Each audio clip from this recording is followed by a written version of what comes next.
You're live now, my man. You guys have an intro video? No. You're talking over it. Beautiful. We just talked over our intro video. All right. Hey, everyone. Here we go again. We're doing NPC chat, which stands for no personal contact.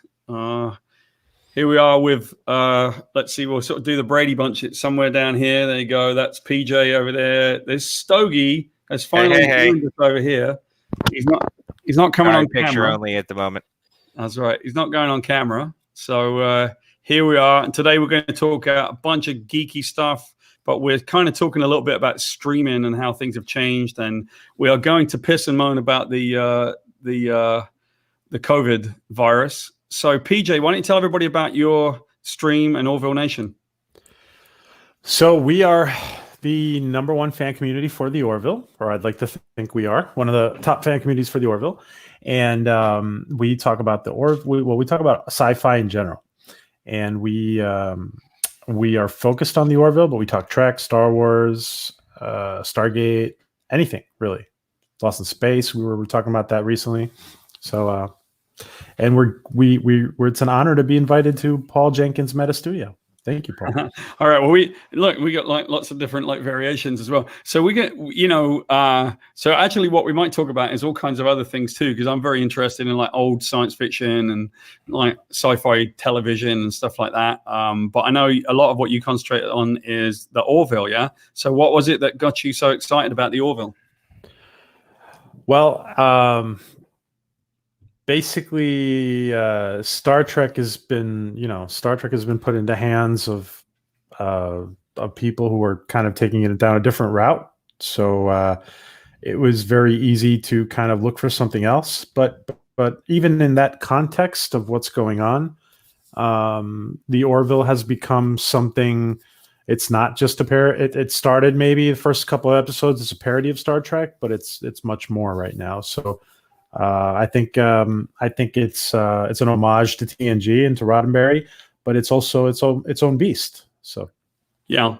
So, I mean, one thing that's like really cool. Maybe we'll talk about this as well. Let's talk a little bit about the new Star Trek, not Picard, but the Discovery.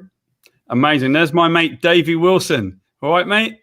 I gotta get Davey. Davey and I used to play football together in Massachusetts. And that is someone that I definitely need to get on this stream because send him the link. Pull him in.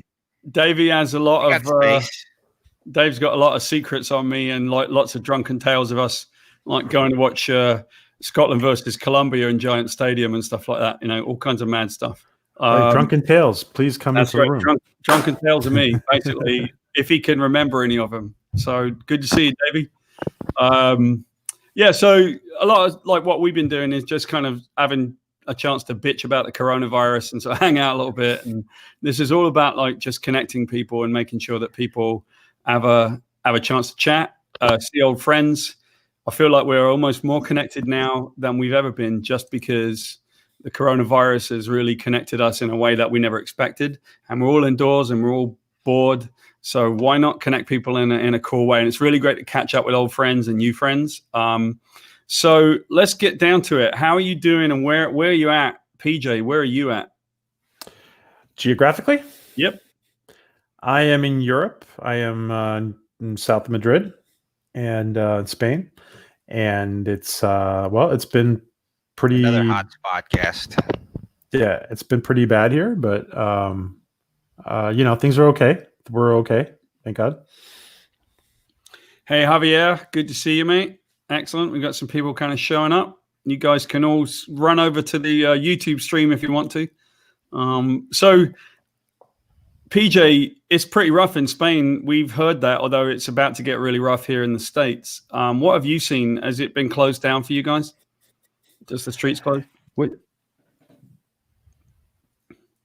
Yeah, it's been closed. Well, it's been closed down for 3 weeks now.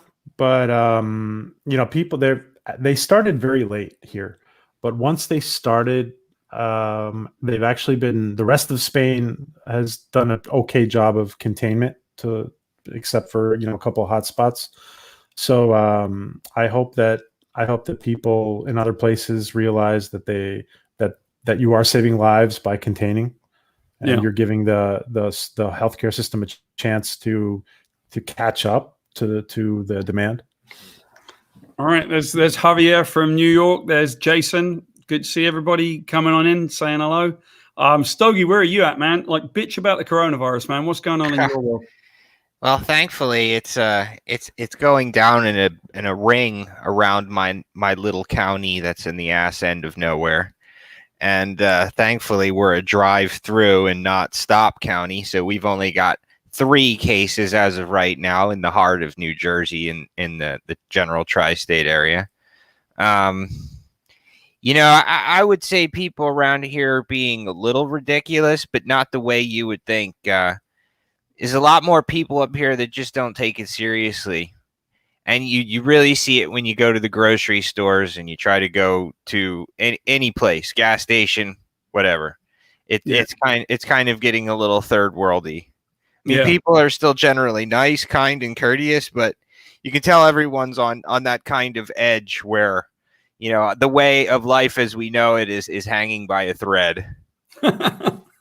How about you? You live sort of out in the sticks, right? So your mom runs a we're 15 to 30 minutes from everywhere, but we are well deep in the woods. So thankfully, if we want to hide from it all, it's not hard.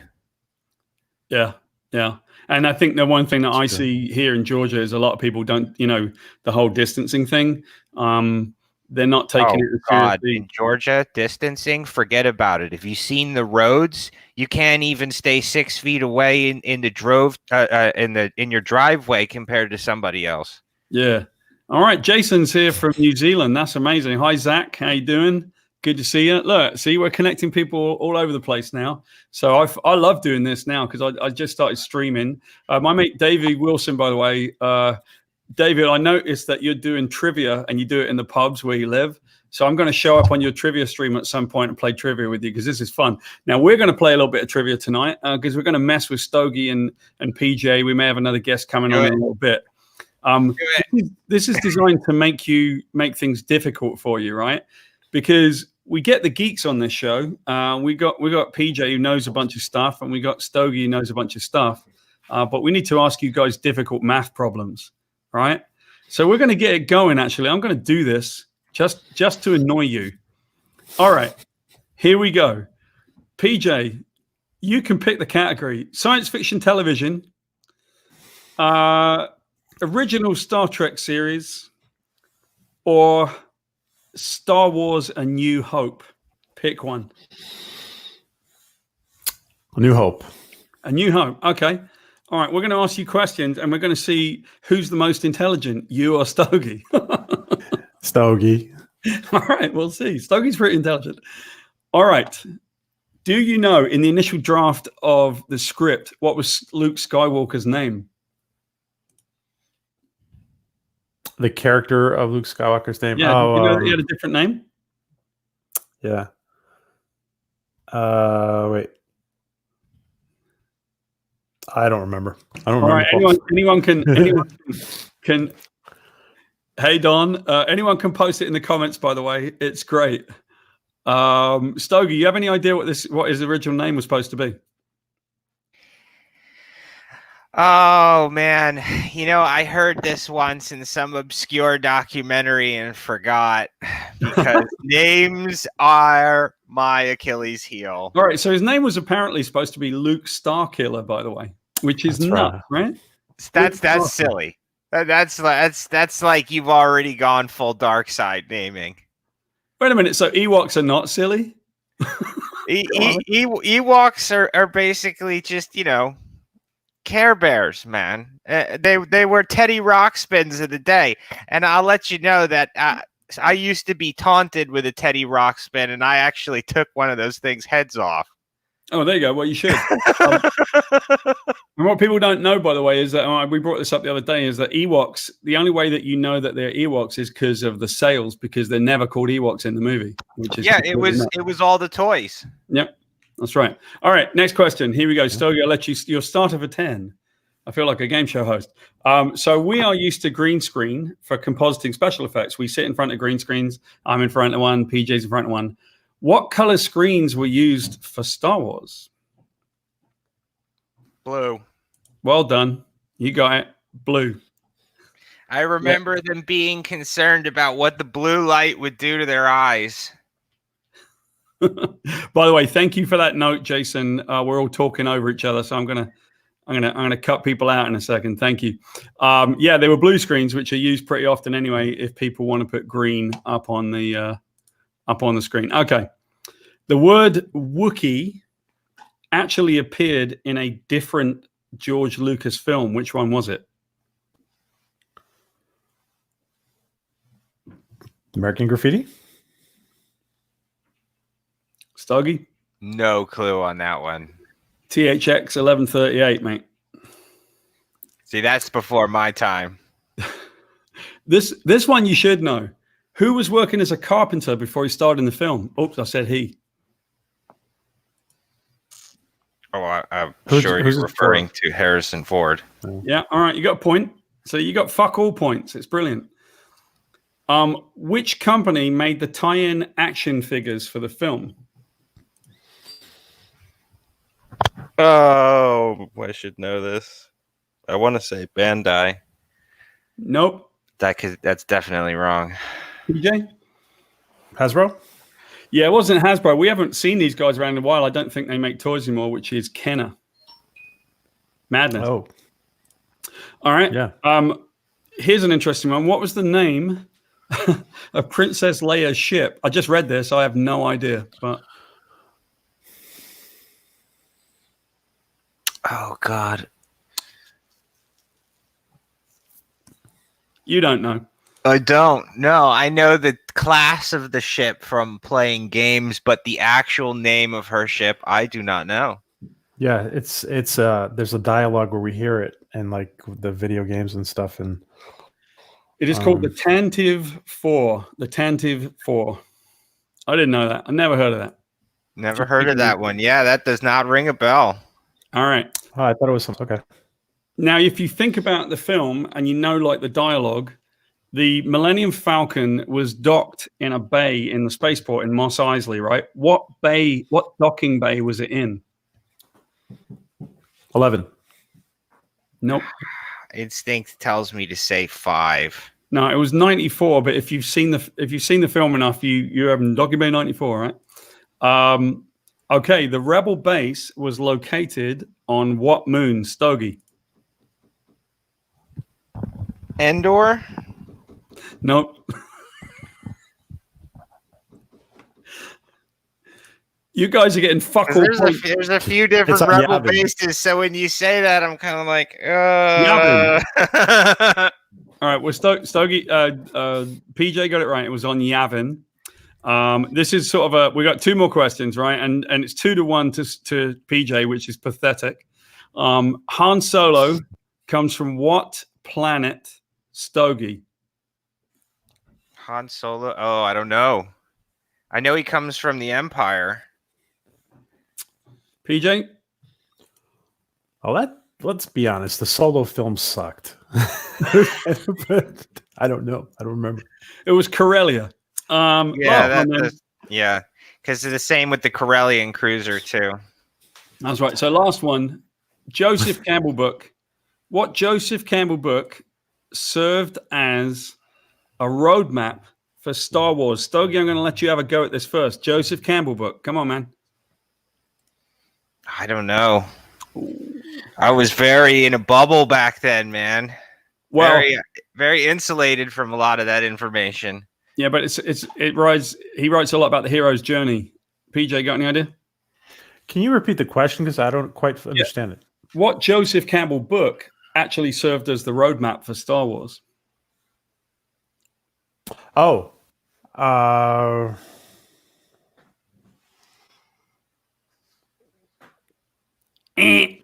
The Hero with 1,000 Faces is pretty much the only one that most people would remember, or one of 2. See, we need a call out option here where we can call George.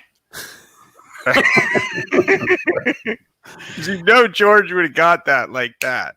All right. Well, anyway, PJ wins 2-1. So PJ, you win. I won? Yeah, you win absolute. Oh yeah, you beat me. You win nothing. You win absolute fuck all. Right. So well done. Javier says I could be making all of this up, and frankly, I wasn't, because all I did was just pick it off of a website. Javier, so thanks a bunch. So Heart of Darkness would have been the other choice, Jason. By the way, Heart of Darkness, but no, it was a Hero with 1,000 Faces. All right. So let's talk a little bit about what's going on with you guys. I know we got coronavirus, but one thing that I find really interesting is I just started streaming with Meta Studios and doing things very differently. And we see it as a great opportunity to sort of connect to people and chat. PJ, you've been doing this for a while. You getting a bunch, or are you kind of loving it? Because I must say that you and some of the other streamers seem to be a really cool community. So tell me what you feel it's like. Is it harder to reach people or easier? I don't believe in competition, by the way. I believe that there is I mean, maybe somebody's not on your stream because they're on somebody else's, but in general, I think in general, if we work in service, and I know you're very much about that, in service of the community, I think, we all grow together. Yeah, I agree with you about that. And I just wondered if it's becoming harder for you to reach people and to sort of, do you feel like people have so many streams to take from that they're trying to work out where to go, or is your regular crowd still there, or what? Sometimes you do a stream and there's 8 people on it, or there's 5 people on it, or whatever, whoever knows. And sometimes you do a stream and there's 40 people on it. And sometimes you're asking yourself, what's up? What's the difference? Yeah. It might have to do with the algorithm. It might have to do with, I do know that the notifications just plain don't work a lot of times. Yeah. Most of the time. Yeah. Yeah. Well, as we work it out, I'm learning all of this because we just love like playing trivia games and connecting people and chatting, because what else are you going to do? You're not exactly going outside, are you? Right. So yeah, we like the idea that people connect. Do you think, we love like geek content, and we like comics, we like video games, we like animation, we like, that's kind of what Meta Studios is all about anyway. And today is a very special day, apparently. I only learned this week. Today is the 30th anniversary of the Ninja Turtles movie. So that's Paul. Yeah, and I was there. So, we worked on that, and, I was with the Ninja Turtles from November of 1988. So I'd been there for about a year and a bit when the first film came out, and it was pretty spectacular. So we might talk about that a little bit, but, I love talking about like just geek culture and various things that are going on. And I find that like people have really connected to, and by the way, I got secret stories about what it used to be like with the Ninja Turtles, stuff that was going on. And my mate Davey, who was on here, Davey knows me back in the day. He knew me then, I think. So, I want to hear about that vanilla ice. That's right. Yep. Didn't Kevin do Let's hear it. Yeah, I can talk about Tundra stuff, Javier. Absolutely. I think Tundra Publishing was a really interesting time in everybody's life. It was a really difficult time. I was a publishing company, for those who don't know, that was spectacularly exploded, and it cost a lot of money. Wow. Sorry, PJ, you were going to say? I was just going to say that I think Kevin did some kind of special event on Facebook yesterday or something. Oh, great. Okay. I think he did like a commentary about the movie or something. Yeah. Yeah. Well, but I have a question for you, if you don't mind. Go on. What do you think about all this Diamond stuff with the fact that they're not gonna? They've said they're not gonna. That's it. What do you think about it? So what's going on with Diamond is that Diamond has, and by the way, just looking at the comments, I see a bunch of people asking about Hellblazer, or at least David mentioning it. And, we've got like stuff with Marvel Knights. So we can talk about all of that stuff over time. We're going to be talking about this regularly. I've actually been doing a thing before I get to the Diamond thing. I've been doing a thing of telling the story behind the story. So in almost every case, as a writer, I wasn't a very standard writer for Marvel and DC.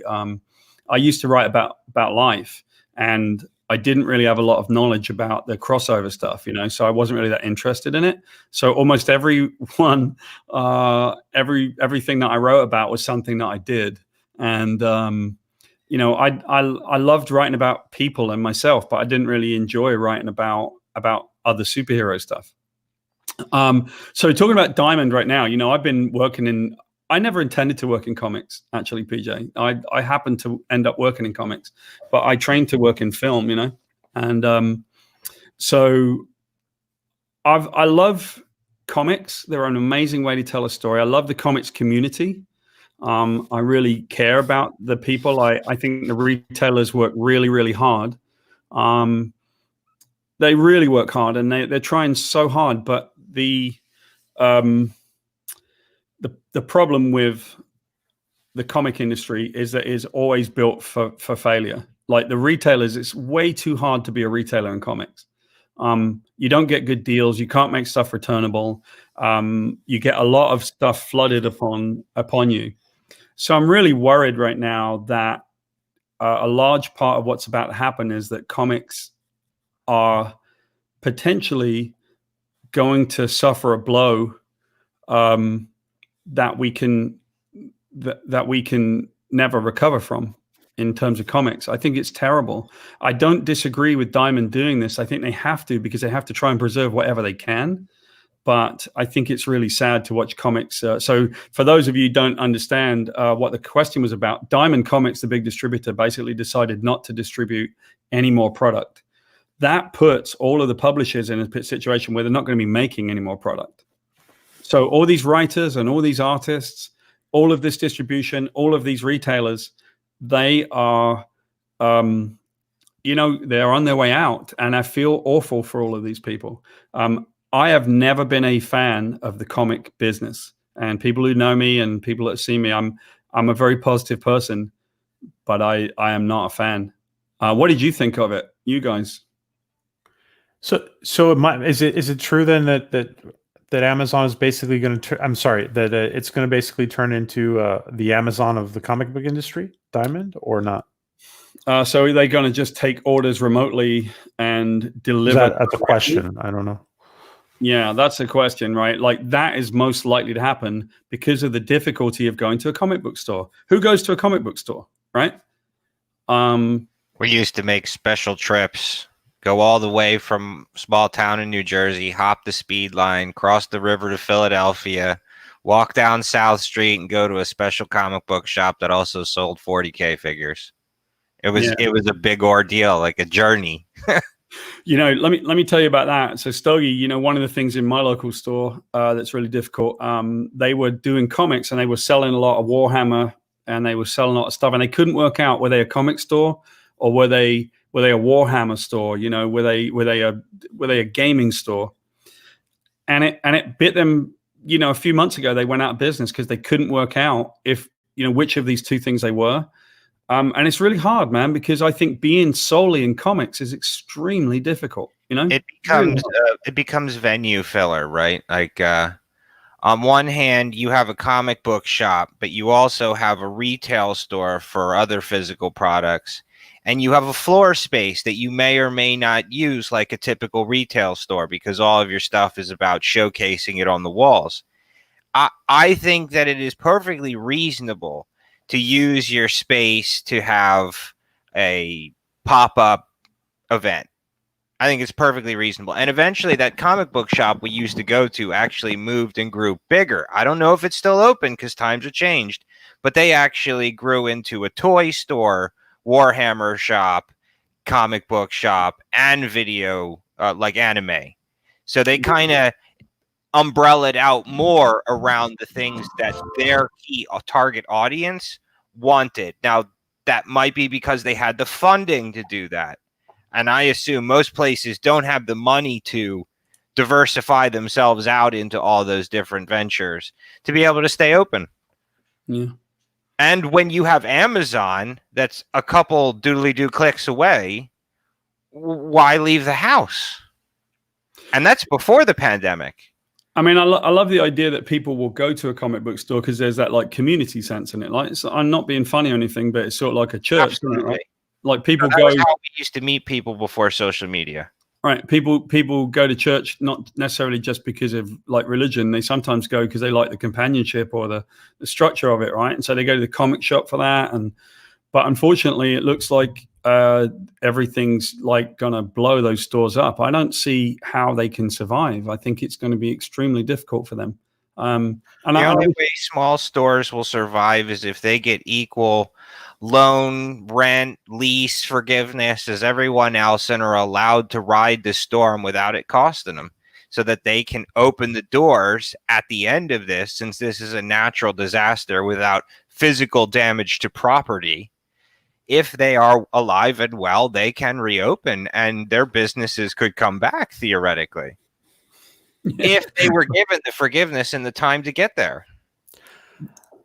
I'm thinking that some of the stores that'll survive are probably going to have to opt to what their younger clients want, because the younger clients are going to return probably quicker, if considering the some people may some of their older clients may not be leaving the house till later.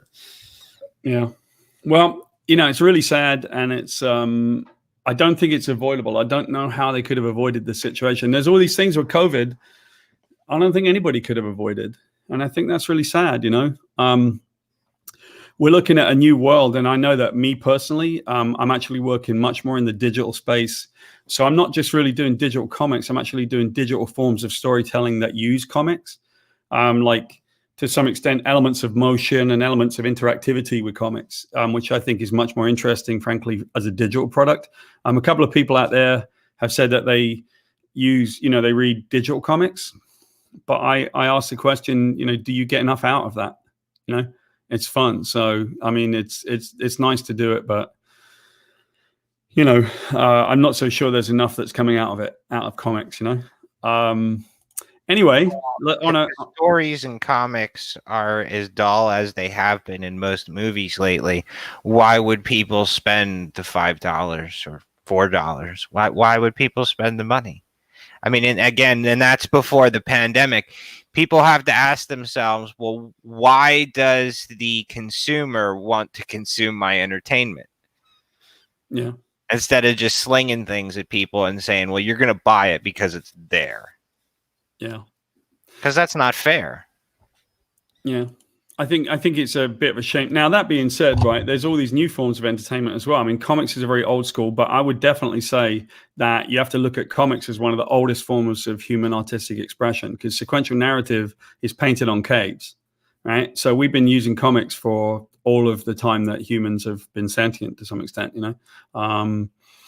and so, bit of a shame that what's going on with comics. Now, where are the opportunities? Is it in even more connection in YouTube and all that kind of stuff?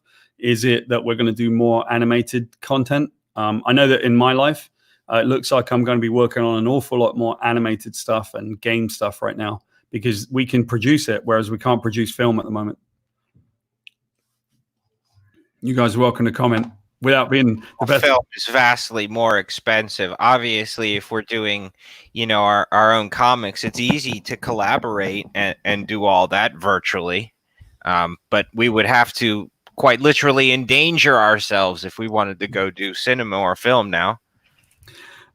Yeah, absolutely. We can't do it. So I'm actually talking and working on a virtual studio, a little bit like they make The Mandalorian. We're actually talking with a virtual studio right now, maybe working with them. So,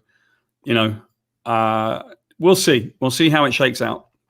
Yeah, all right. We're don't know what's actually great about The Mandalorian. It's not that it's Star Wars. It's not any of the stories. It's that holodeck that they basically film it in. Mm-hmm. That is the great wonder that is The Mandalorian. Yeah, it's incredible. By the way, my co-host, one of my co-hosts, George Peter Gatsis, is all into virtual. He's somebody you might want to talk to as well. Yeah, I would love to do that. I think we'll talk to George about that because I think, just virtual go, all the stuff that we do virtually, we can make stuff and we can even act in it remotely right now. We can literally act in it from home as long as we've got mocap and all the materials, So let's give you guys a break for a minute. We're talking about all this heavy stuff. So I'm going to get you on comics, right? Stoggy, you're up again. Here we go. We're going to ask you guys some easy questions. I'm picking it this time. They better be easy because remember, I was a broke bastard when I was a kid.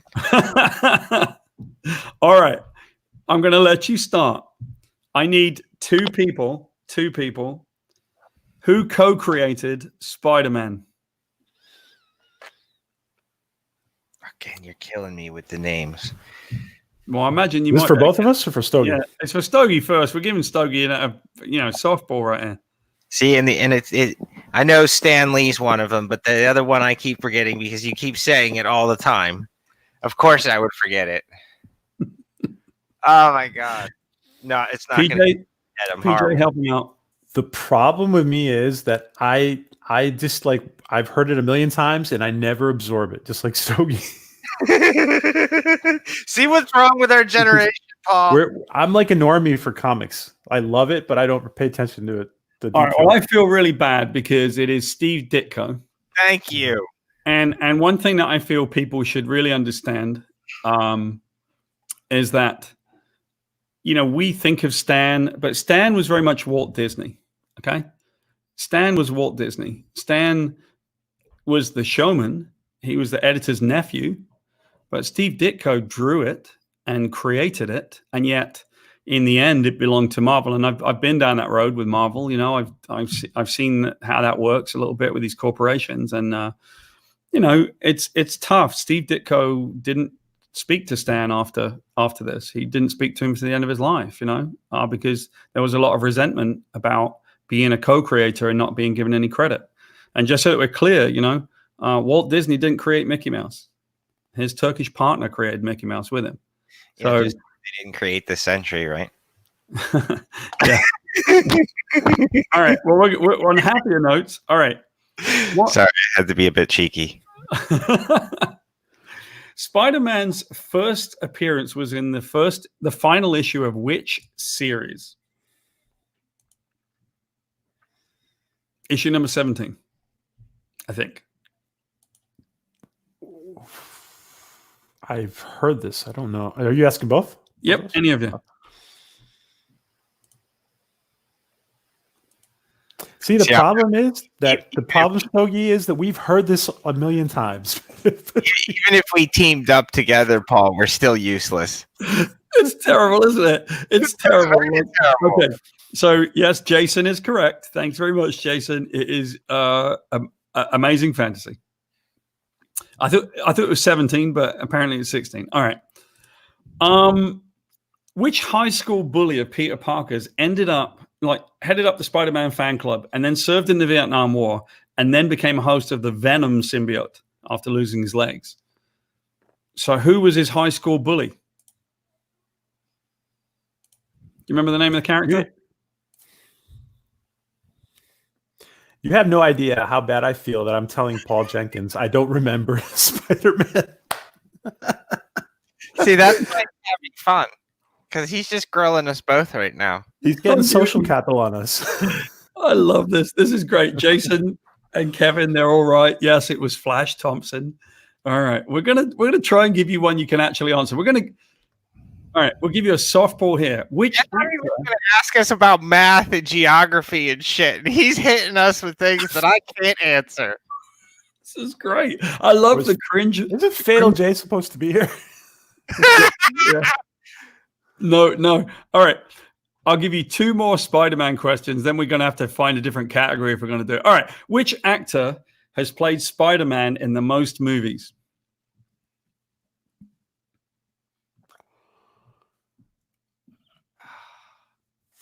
Go on, have a guess. Throw one out. Names. What's his name? The guy, the skinny guy.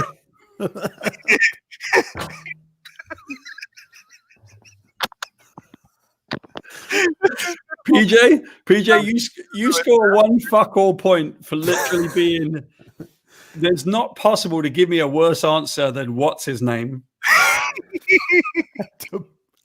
The correct answer, Kevin is right. Right, the correct answer is Tom Holland. But the fact that you aren't, it's not Tobey Maguire. The fact I was thinking was Tobey Maguire, and I didn't want to thinking Tobey Maguire. The fact that you answered what's his name is literally worth a point to me because that's a brilliant answer. All right, let's try this again. All right, this is great. I got one more question. Never coming back, Stoggy. Come on. He's never inviting us back. Which supervillain killed Spider-Man's first serious girlfriend? This is the worst. Shot in the dark. I can't make up my mind between Goblin or Doc Ock. Pick one. I want to say Doc Ock. PJ? Octopus. It was a Green Goblin. Do you know her name? There you go. Screwed it up. Should have gone with the first impulse, went with the second. This is brilliant. I love it. Okay, I'm really excited that you guys know absolutely nothing about Spider-Man. That is incredible. Yes, it was the Green Goblin, and her name was Gwen Stacy. I've written about her many times. I think that was his real love. All right, well, we are going to give you one last chance at the end of this to redeem yourselves because we'll pick something. What did you say you wanted, Stogie? You wanted something like, the French Revolution or astronomy or something? Science, physics? Anything. All right, we're going to do physics in a little bit. Why don't we try something a little bit easier for you, and everyone at home can play. Here you go. You guys are just these guys are awful. That was brilliant.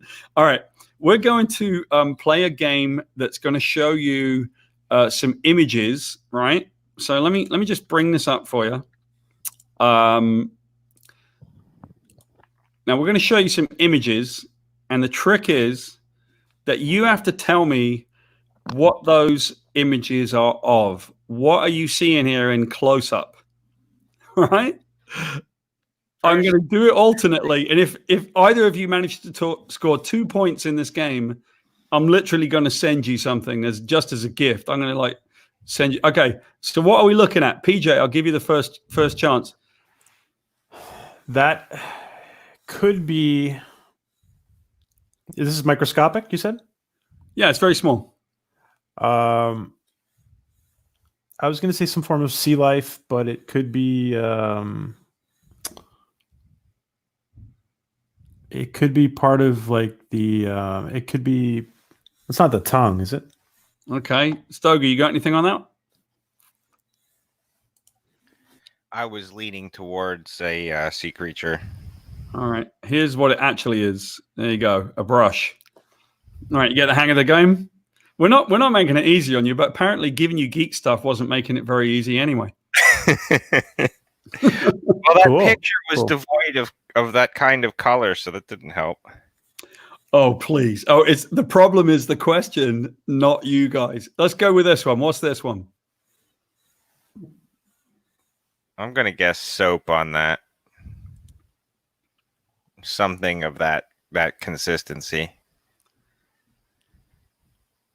PJ, you got anything? I'm looking at the comments here. Hi, Marcy. How you doing?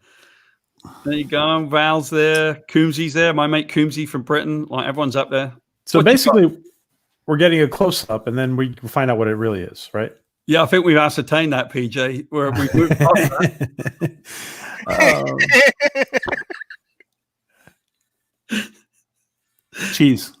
Cheese. Okay, here's what it actually is. You guys are just fucking miles away, aren't you? It's brilliant.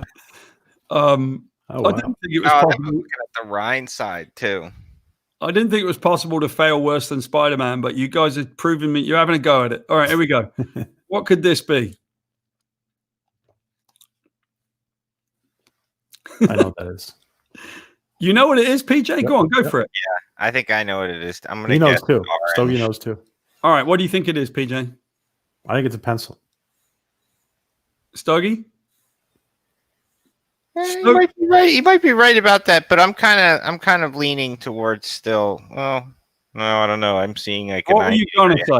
Be honest. What were you going to say? The way the fibers look, it looks kind of like an orange, but then again, the zoom outs, things are so dramatically different. So I'm probably leaning towards a construction pencil, slight variation.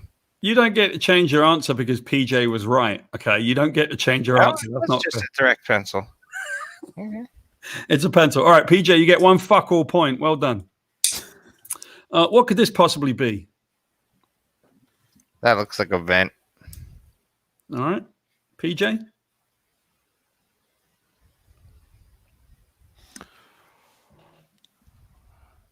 I would say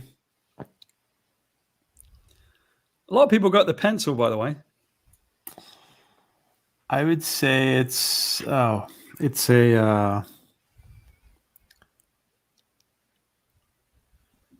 hairdryer. It is a razor. Yeah. That Well was the second guess in my mind because keep having to take in consideration that the zoom out is quite considerable. Yeah, it's a big zoom out. All right, so well done, Kevin. Nice guess right there. What's that thing? Oh, that's a loofah, buddy. All right. That's a scrubby brush. PJ, go on. Yeah. I was thinking the same thing, but I'll say something different. I'll say cotton candy. All right. Well, Stoggy manages to pull level in a dramatically. It's close enough. A sponge, scrubbing brush, good enough. Well done. So each of you have scored 1 point of fuck all. So I'm very proud of you because you're totally outstripping your Spider-Man performances. What's that? Stoggy, don't you dare.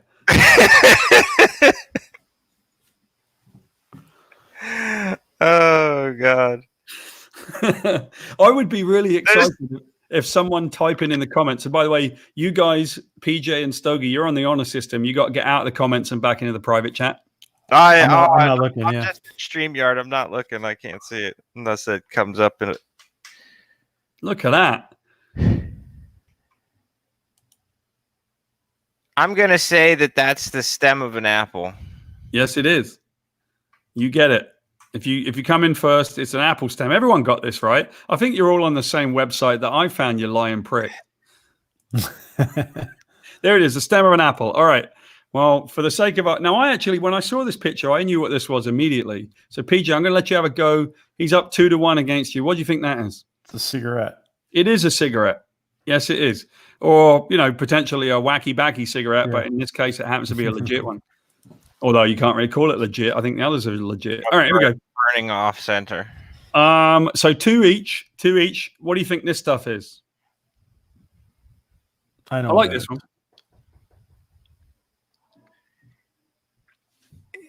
Kind of looks like wax, but some of the ends. PJ, you got anything?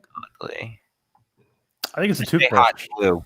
Okay, so PJ thinks it's a toothbrush, and Stogie, you think it's a what? The glue sticks. It is not glue sticks. That's what it looks like. That right there is spaghetti. Yeah. And no one even got that in the chat, Nolan got it. All right, Coombsy got it. I love it. All right. This one, what's that? Oh, that's fucking easy. Go on then. Swiss cheese, mate. Seriously. Swiss cheese, mate. That's fucking it. You're like cheese. Stogie's the only person I've ever met not from South London that literally is a South Londoner. I'm not sure that was a compliment. Oh, it's all good. It's all good. Like, that's fucking easy. Everyone knows that's cheese, don't they, mate? Right. Thanks, Dougie. It's like literally talking to an American South Londoner. I love it. It's brilliant. All right. So, yes, it's cheese. And sorry for being so easy, Stogie. I apologize on that one. PJ, you get to go first on this one. Paperclip. It's a paperclip. Well done. Easy one, mate. Well, sorry, man. I mean, it happens, doesn't it? 3-3. All right. You stumped us on the first ones, so. Stogie, I'll let you go first. What's this? Fire. All right. PJ? Stogie's very confident right there. Oh, this is a wait. This is hold on. Wait 1 sec. Grapefruit. It is a grapefruit. Look at this. Amazingly, PJ manages to go to smash into the lead. You've got. Do you actually like grapefruit, PJ? I have actually seen that under the microscope. That's why. See, well, you got one on me too. I can't stand the thing, so I barely ever even looked at the fuckers. Yeah. By the way, Jason says it's blood orange, and I'm like, that looks more like a blood orange than a grapefruit. But I'll give it grapefruit. We're sort of close enough. All right, here we go. I believe that's a ballpoint pen. It is a ballpoint pen. Well done, Stoggy. We are once again tied. It keeps asking me how happy am I with the file preview. We're tied again. All right, there you go. Now we're tied. We got 2 questions left. PJ, I'm going to let you go first. What is that?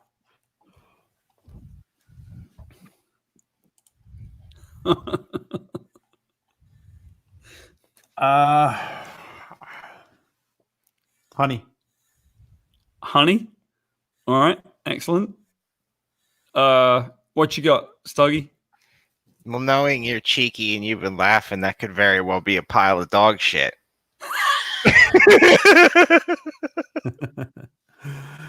I would love to have found a nice picture of a pile of dog shit with a mega close-up in macro. Stoggy, I mean, that would be exactly what you would hope that I would come up with. But unfortunately, no. That's not a big pile of dog shit. It's actually just a single piece of cereal or bunch of cereal. All right? Mm-hmm. All right. I just want to say there's honey on that cereal. There's honey on that cereal. There is the glazing on that cereal, yes, that gives it an artificial look. Because I feel, you know, I talk to Stoggy a lot more than I talk to PJ. I'm going to let PJ answer the last question first. Right? If you get it wrong, then it goes to Stoggy. You guys are tied. No one gives a shit, and you've scored fuck all.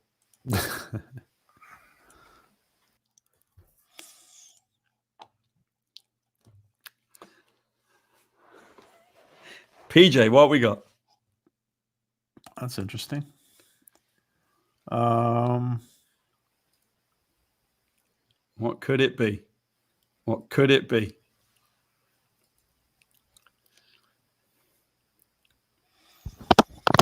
You're about right. I think I already know. Not sure. Not sure. Stoggy, what you got? I think it's probably the head in the beer. Bubbles of a beer or bubbles in something soft drink like. Well, it's got quite a dark head then, because unfortunately, my man, it is coffee. You guys ended up tied. I'm proud of both of you for failing equally. So, you know, that's well done. All right. We played our little trivia game.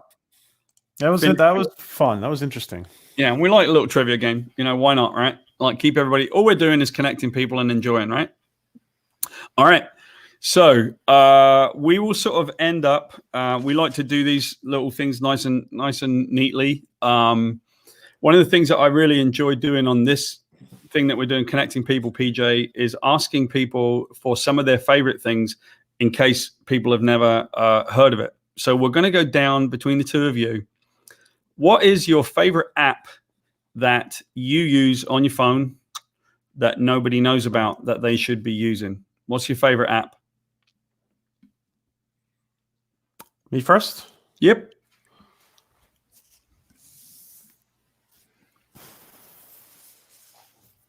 I'm going to be honest. I really don't. I mean, I don't know. iTunes? iTunes. Everybody knows iTunes, though. There you go. Well, I don't really use much. Well, I'm gonna give people a new one today because I've been touting Monument Valley, which I love as a video game. It's one of my favorite video games, and you know I think it's a brilliant app because it just keeps you really happy and engaged as a game. However, I'm going to go with a different one today. We're going with Filmic Pro. So if any of you guys have a good iPhone or something, iPhone 11, and if you like to make films or if you want to make films when you're indoor, then go with Filmic Pro. It's a really great way to make a film. Stogie, what do you got? What's the best app? Well, That's a hard question for me because I'm typically a PC only person. No, that's true. Yeah. Because like your last guest who said this, literally the only 2 apps that I have on here that aren't default are Fly Delta and American Airlines.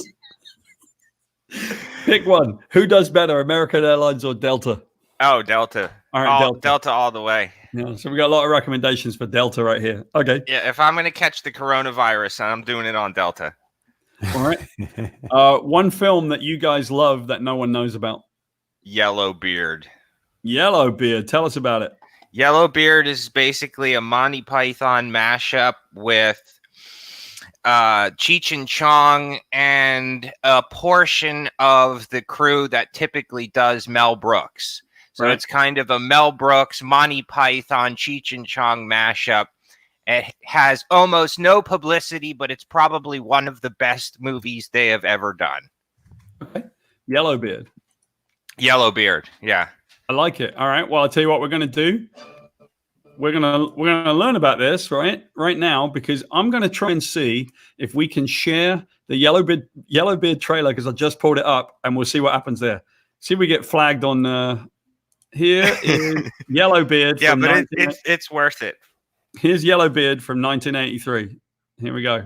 In all the Spanish Main, only one name makes cutthroats hoist their sails, hide their loot, and hold their noses. Yellowbeard.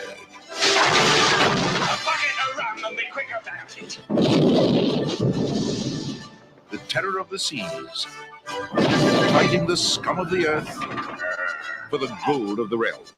In the comedy of the century, the 17th century. I think that's quite enough of that. Holy shit. Okay. I can't remember that film, Stoggy. That looks amazing. That's classic. Wow. Must see. All the good jokes are not in the trailer because they're so not trailer safe. Well, I recognize Graham Chapman in there, so that was really cool. A bunch of the Monty Python people are in it. So, yeah. So PJ, what film have you got that nobody knows about? Well, that nobody knows about. Well, one that you love that most you think maybe people should see that they haven't seen. I would say it's something that's not very popular. The problem is that with our geeky community, a lot of people do know about it. But I would say something, and it wasn't just a movie, but it was also a series. Is a Space Above and Beyond. Oh, Space Above and Beyond, yeah. All right. One of the best shows that came out on Fox. Yeah. Space Above and Beyond. Yeah. That was when Fox, didn't really know what kind of chops it had. And it was actually just creating things to try things. And that show hit home so well because of its interplay with the Marines and kind of believable vehicles. Yeah. All right. Yeah. Let's take a quick look. Space Above and Beyond. I'm bringing these things up now. I feel like I'm a pro, PJ. Now we got all the sound and everything. In the not too distant future, man has begun to colonize the universe. Until the first encounter plunges humanity into a galactic conflict. Our orders are in. 3 Marine pilots Can't be scared. battle against the odds to save the Earth. What's your best chance of staying alive? In a feature-length series premiere that's out of this world. Hoorah! From the producers of The X-Files, Space Above and Beyond. Wednesday at 8 on Sky One. Yeah, no. You only picked like the worst Sky commercial on earth. That was irredeemable, PJ. I can't possibly allow that to live. Space Above and Beyond. All right. You might get a claim for that. Wow. Yeah, I probably will. Yeah, they'll probably be annoyed at me because I ran the sound on it. But oh well, we're learning about these things as we go along. You just cut it out later. So yeah, that's what we do. We cut them out. All right. And then since you guys are, everyone's in COVID quarantine, like, have you guys got like an internet resource or something that you're using that you just think is really cool? Like we've been having the kids get up on a serious one that I'd like to share actually.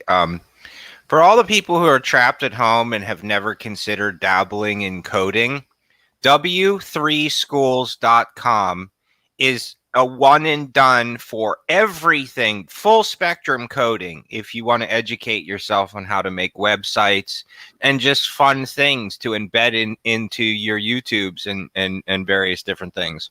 Cool. Awesome. Well, it's no recommendation like Space Above and Beyond, but thanks, man. PJ, what you got? What was the name of that again, Steve? The Stoggy?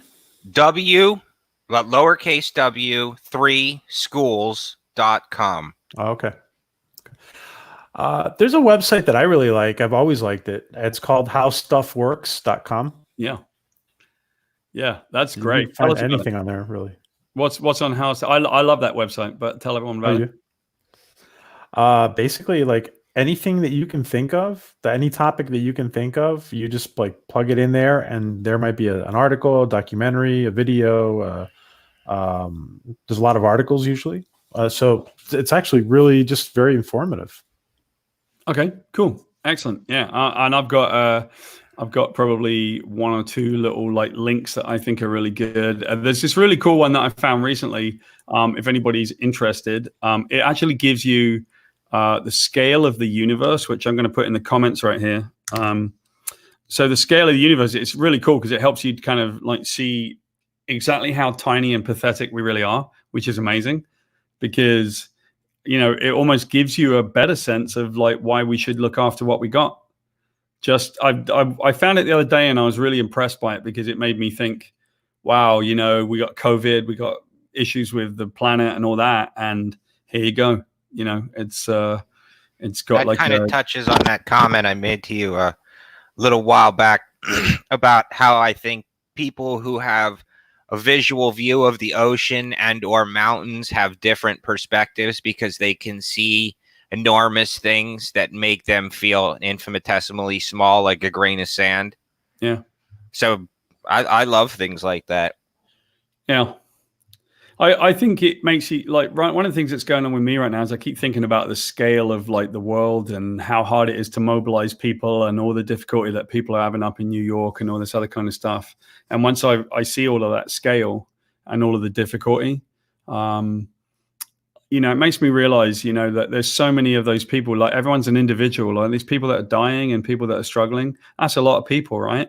And, talking about them as being like acceptable numbers or any of that, you start from a grain of sand in a sense, and you expand outwards until you got a beach, right? Well, they're all grains of sand. And so all these people, it made me think about existentialism and like the size of the universe and stuff like that, and like how far it is to get to the end of the universe. So, hopefully it gives everyone a bit of pause for thought what's going on, especially you, PJ. You've seen like in Spain, it went crazy, right? It was really difficult. Yeah, it got bad here real fast, and unfortunately, I don't want to get into politics, but they were holding like rallies and stuff, when they should have been, closing things up, and so, but humanity's got to learn. Next time the whole planet will be more prepared, and this might be a parting shot, a shot across the bow, right? Hey, pay attention, like join in, be friends with each other, all that stuff. That's what I think. I think it's time. What I find really amazing about the whole thing is, with everything that's going on with the global warming movement, it just seems like this is also a teachable experience where what we're learning is the world just needs a couple years off. If we could give the world a couple years off, like most of the employed or used to be employed clearly need a couple years off vacation, get their lives straight, we might all be able to get our shit together, Mother Nature included. And we don't have to kill all the animals and sea creatures. Yeah, it's really hard because I see people like Javier was saying that, Lost is, the comic stores closed and stuff like that. There's people losing, the economy is really bad. So, it went from being really brilliant in America, very strong, to suddenly destroyed or really difficult, But I expect it would bounce back really quickly. I read an article today that talks about how quickly they think it would bounce back because it was strong before it went down. So hopefully when things level out a little bit, it'll get strong. But to me, like, you guys, you get a chance to give yourself a parting thought to everybody, like what you think is going on or what you think people need to do. Because I know I've got one.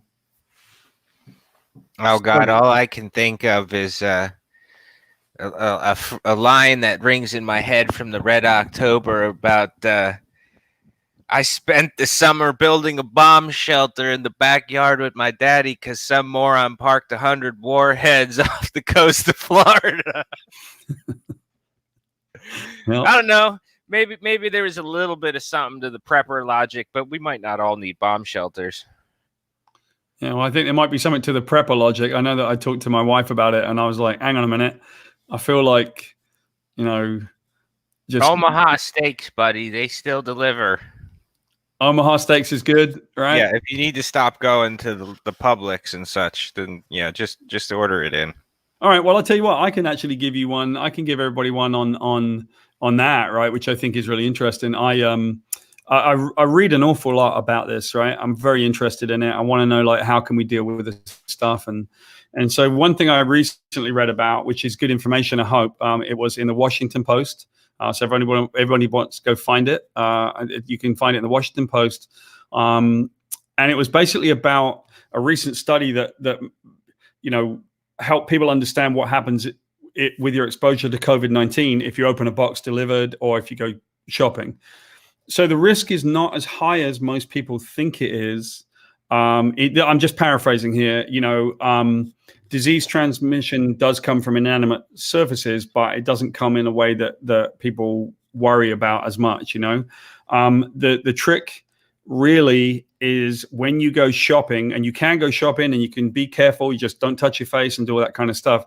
But according to this article, the big trick would be to be to keep that distance when you are shopping, right? It's just the distance and the connection to people and the water vapor and coughing that comes out of their mouth.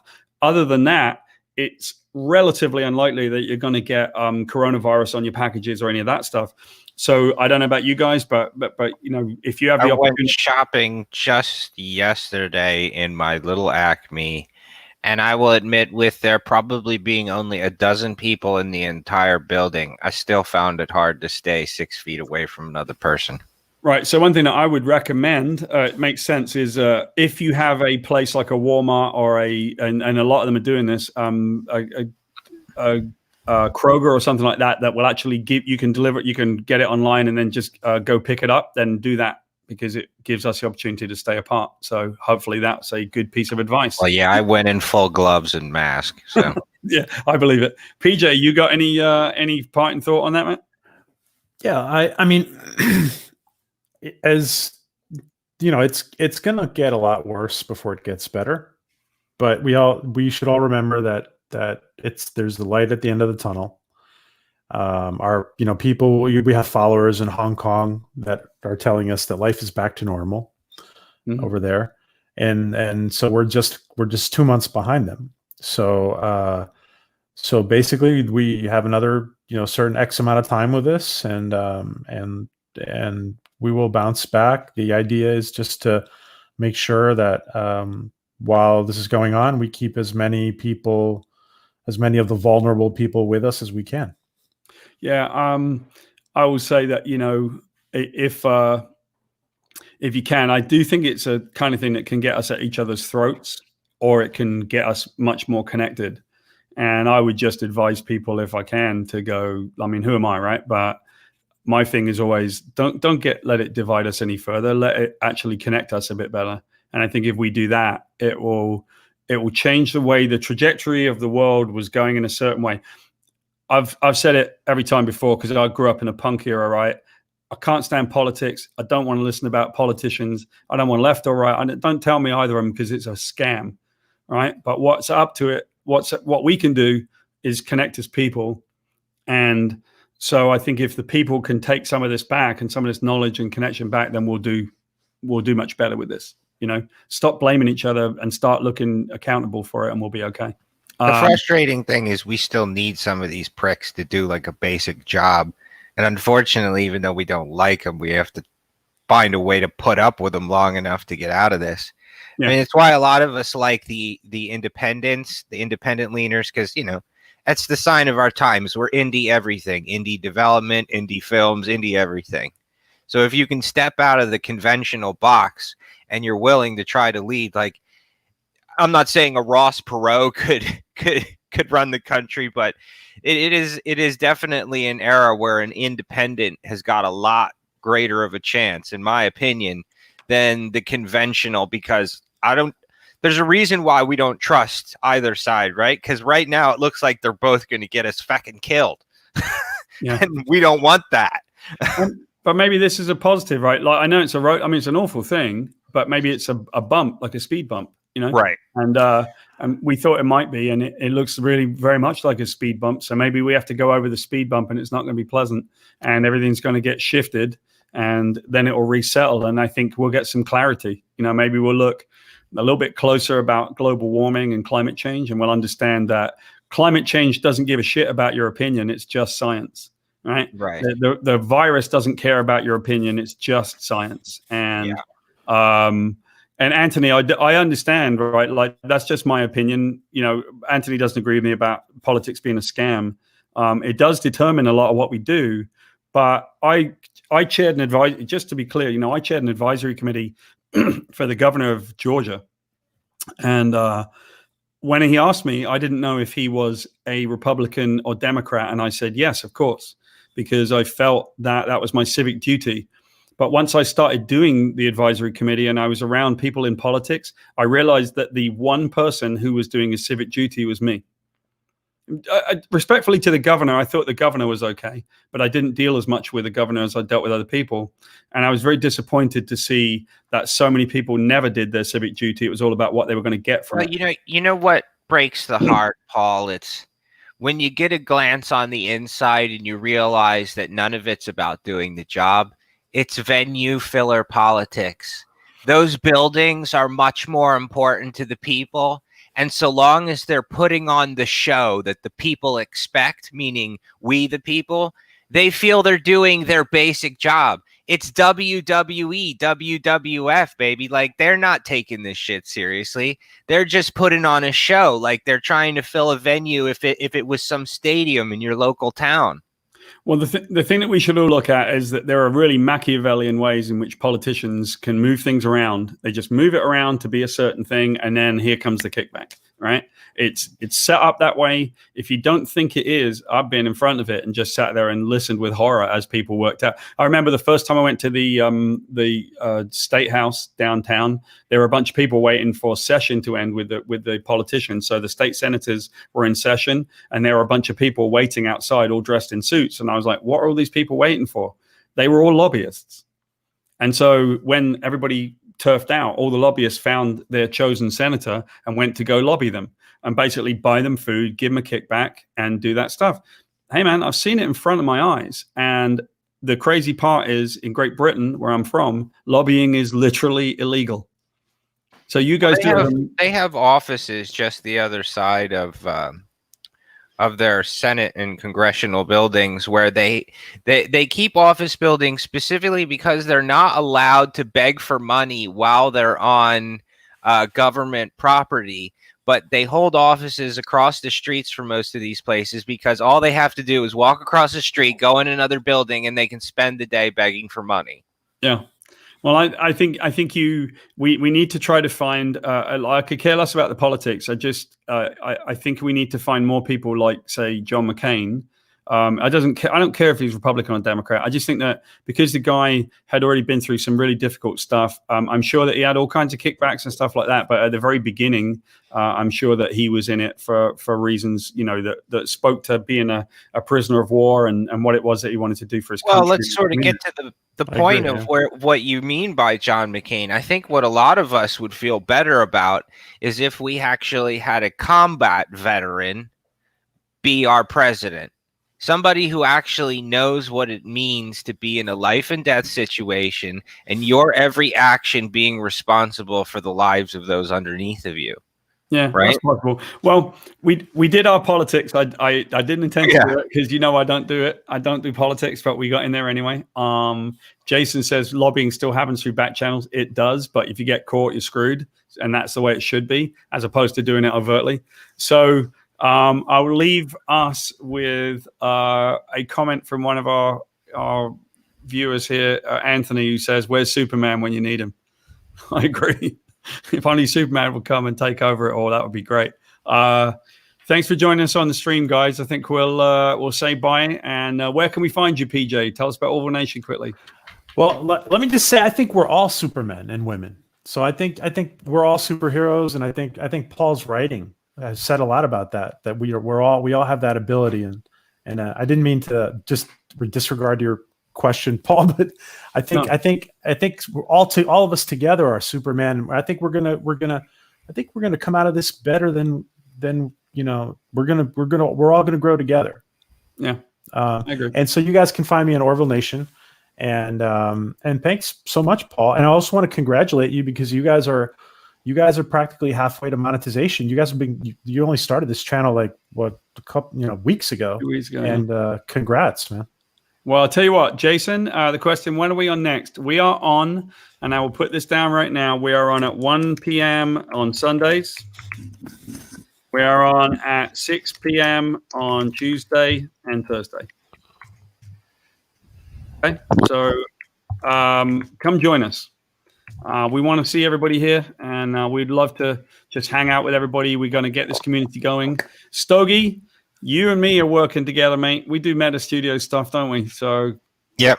Yeah, you know I want people to sub Meta Studios. Yeah, sub Meta Studios would be Stoggy's thing. So sub on our YouTube channel if you guys don't mind. We'd love to see it. Come find us on the YouTube. And we're going to do this every Sunday, Tuesday, and Thursday. We're going to have all kinds of guests. I'm going to try and see if I can get some of my Ninja Turtle people on next time, and we'll talk about Ninja Turtles only, right? Thanks a bunch, guys. Awesome. See you. Bye-bye. Take it easy, guys. You Thanks, be Paul. safe over there, PJ.